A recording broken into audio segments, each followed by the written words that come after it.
Hi everyone, welcome to the macro market update for the third quarter of 2021. I am your portfolio manager, Rajiv Dixit. When it comes to markets, I come with some good news.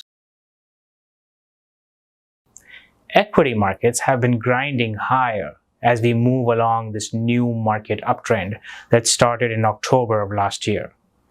Many of the concerns I highlighted in our previous video have also begun to go away slowly. The weakness in the bond market that we saw in Q1 is starting to show signs of improvement. The steep rise in interest rates has stabilized in Q2, and the pullback in Nasdaq has successfully given way to new market highs for this index as well. Things are starting to look good even outside Wall Street. More than 60% of the country is vaccinated, more and more businesses are opening at full capacity, and the consumer is coming back with the power of the purse or the stimulus. Nonetheless, the economy is firing at full cylinders. While things look great on most fronts, there are still a few things I would like to discuss with you in this update. So let's get started. The biggest news of Q2 has to be the expected rise of inflation. What is inflation? Inflation is the rise in the cost of living, or simply the increase in prices of goods and services we buy daily. A couple weeks ago, I did a video solely dedicated to the rise of inflation. If you haven't already watched it, I must advise you to do so, as it goes into much more depth regarding this important topic. Why is inflation so important? Because while things are looking good right now from a market point of view, if inflation is allowed to grow unchecked, it can be damaging for both the bond market and the stock market. You see, when it comes to inflation, it is essential to know that inflation in itself is not bad. Prices go up all the time. What is harmful is high inflation levels like those that were experienced in the 70s and the 80s. And this time, there is a good chance of inflation reaching those high levels if left unchecked. That is concerning. The good news on the inflation front is, yes, there's always good news, that since our video came out, the Federal Reserve has started to change its view on inflation. You see, till now, the Fed was taking the stance that yes, there is a rise in inflation, but it's not that concerning to us that we need to change anything from a policy point of view. Last week, for the first time, the Fed changed its stance to say, yes, inflation could be concerning, and if it starts to get out of hand, we will change our policy to help curb the rise of inflation.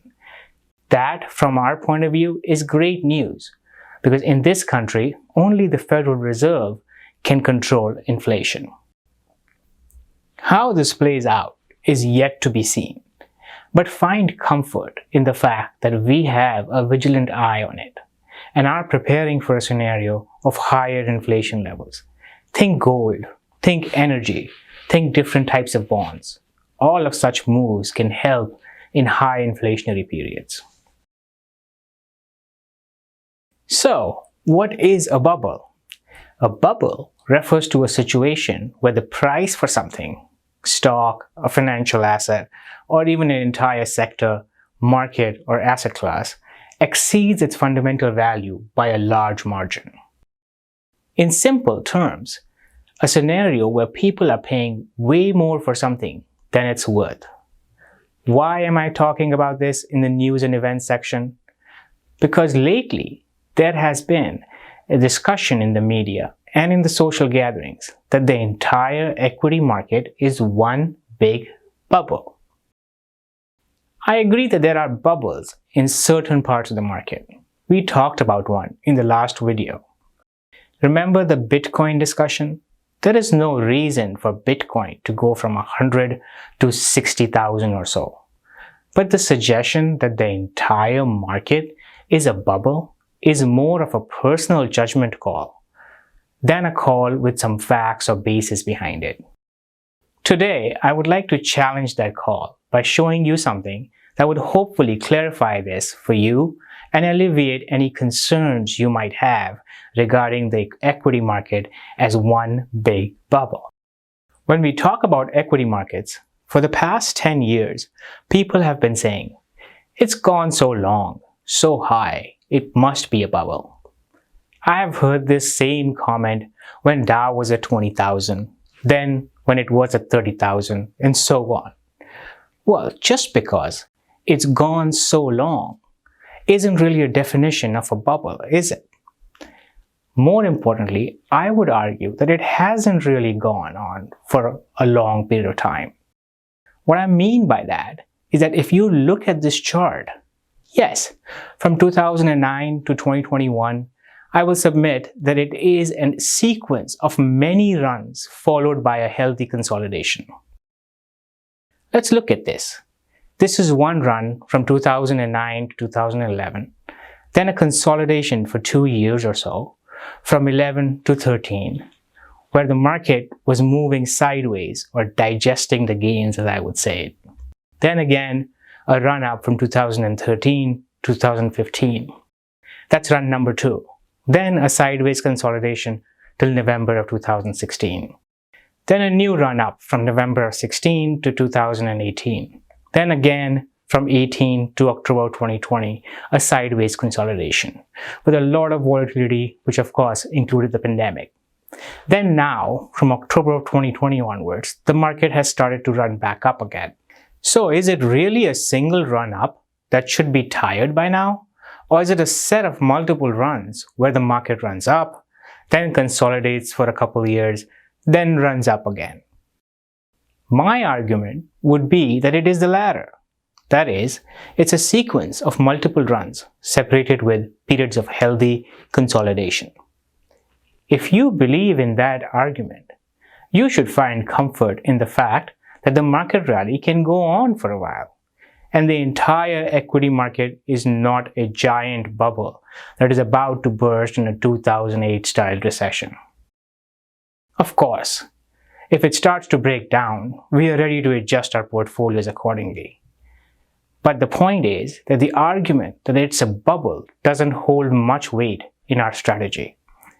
I want to talk about this because it is important, as the fear of this bubble theory can hurt you as a long-term investor.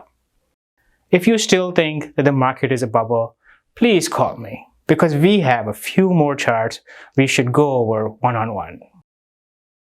For those of you who don't remember the noise section, this is the new section I introduced in the last Outlook video. The noise section will highlight the news and events that seemed important when they were happening, but they should be looked at as nothing but noise from a long-term investor perspective.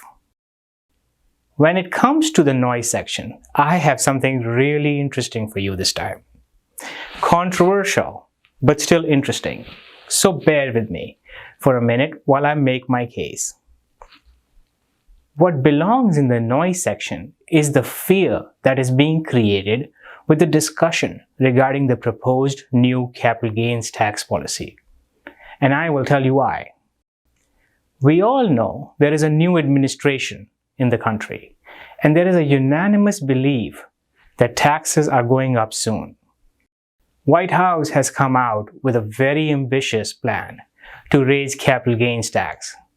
But there's a bit of a caveat in that plan.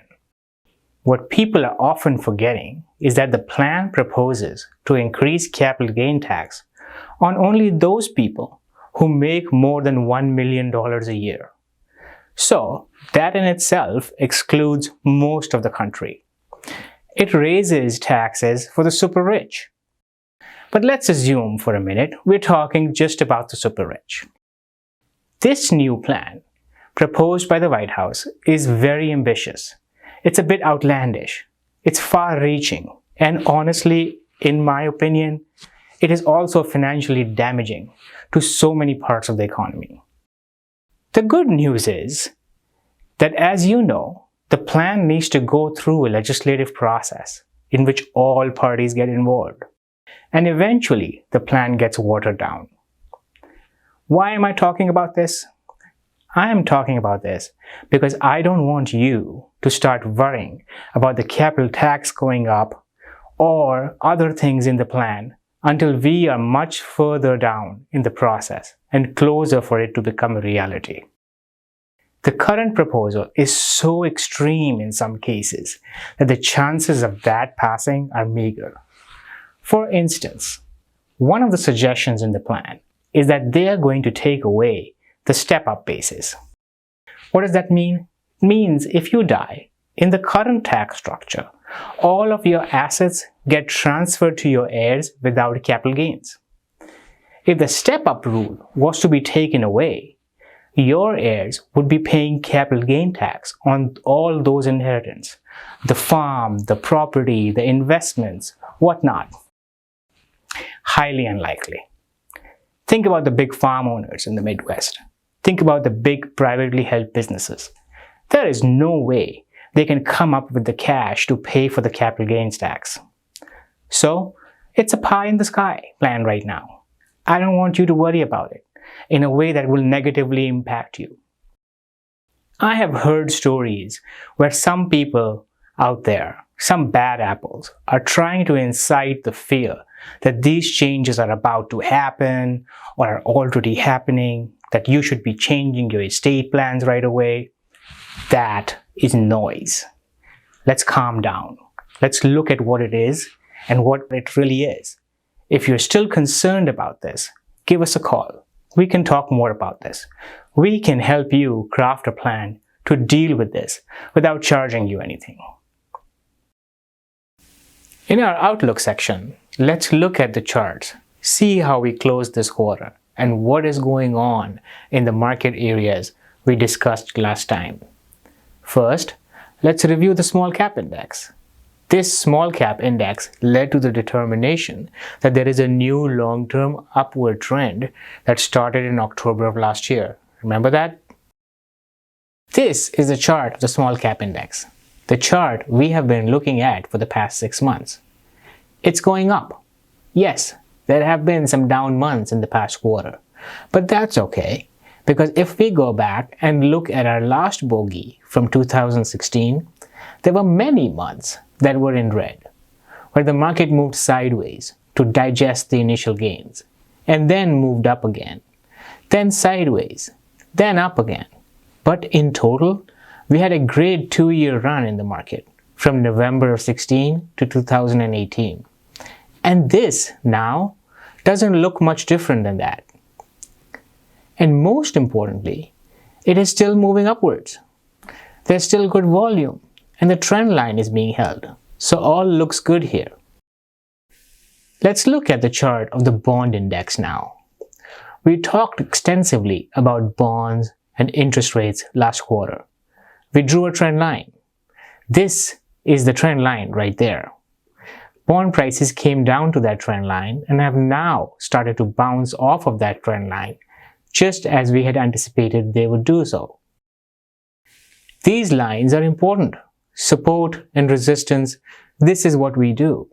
If you want to learn more, I will be happy to go into depth for you. So as you can see, for right now, at least the bonds are holding the support well and are bouncing off this line. Next, let's look at the NASDAQ index. We were concerned about this index as well last time. Again, it came down to the support line that we had drawn before, bounced off of it nicely at the end of the quarter, and is well above its previous highs now. It looks even better since it's broken through its previous resistance, which has now become support.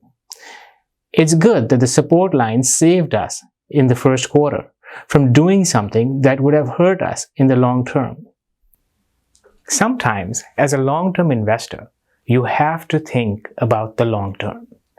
Even though it might not be working out in the short term, the eye should be on what is good for me in the long term. This chart definitely shows that the long-term view pays off. If we would have gotten concerned with the short-term pullback and lightened up here, it would have taken away from capitalizing in the long term. So all these areas of the market have started to look good and healthy in my opinion.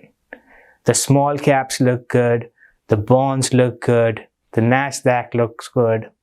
Of course, if anything was to change between now and the next update, we would be talking about that in our next update and showing you the actions we took in the portfolio to adapt to those changes. This was a good quarter, but much of the long-term investing is about patience. You need to understand that returns don't come periodically. What I mean by that is that if you made 24% in a year, it's highly unlikely that you made 2% per month or 6% per quarter. It is more likely that you will have a good quarter, then a sideways quarter, then another good quarter, and thereon. So that is something I want you to keep in mind. Sometimes, in the excitement of a bull market, it's easy to lose sight of that fact. We cannot close this market update without highlighting one obvious fact. The above views of the market and the narration of the events is a general view. You know that every portfolio in Parks Capital is managed based on who you are. Thus, all of them look a bit different based on your risk profile, your individual goals. Please keep that in mind, and we look forward to talking with all of you in your quarterly portfolio review meetings. Again, thank you for giving us this opportunity to be a part of your financial journey and the trust you show in us by allowing us to manage your portfolio. We find ourselves extremely lucky to be surrounded by all of you as our clients.